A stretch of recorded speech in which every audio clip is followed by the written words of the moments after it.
la situation ne risque pas de se débloquer de sitôt. Alors qu'on pensait que Laetitia Hallyday et Laura Smet souhaitaient trouver un terrain d'entente dans l'héritage de Johnny, Le Figaro assure que ce n'est pas du tout le cas. En tout cas du côté de l'actrice.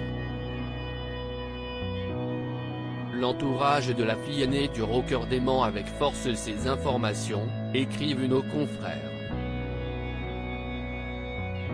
Selon eux, faire croire à des négociations n'est qu'un tour de passe-passe des conseils de la veuve du taulier.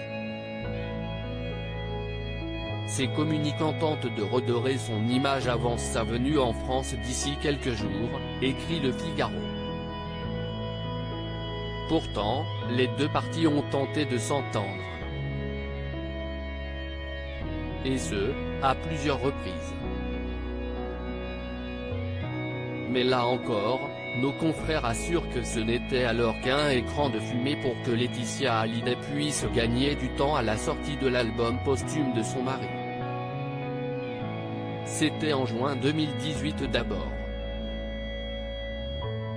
Mais les tentatives de dialogue entre les deux parties ont été stoppées net lorsque David et Laura ont découvert que la veuve de leur père avait demandé en parallèle au juge américain l'autorisation de transférer les derniers actifs de Johnny Hallyday dans ses trusts américains.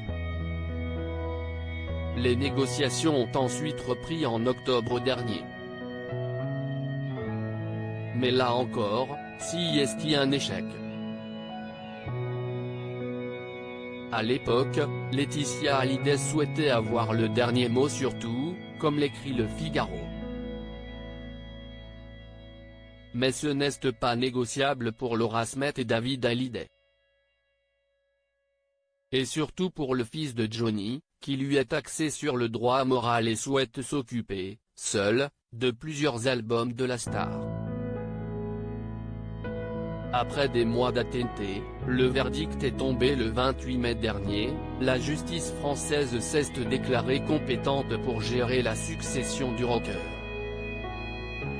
C'est Laetitia Hallyday et ses conseils qui sont à l'initiative de cette procédure. La vérité, c'est une véritable débâcle judiciaire, une véritable raclée judiciaire qui a été donnée, se félicite l'avocat de Laura Smet dans le documentaire Johnny Hallyday, la guerre en héritage.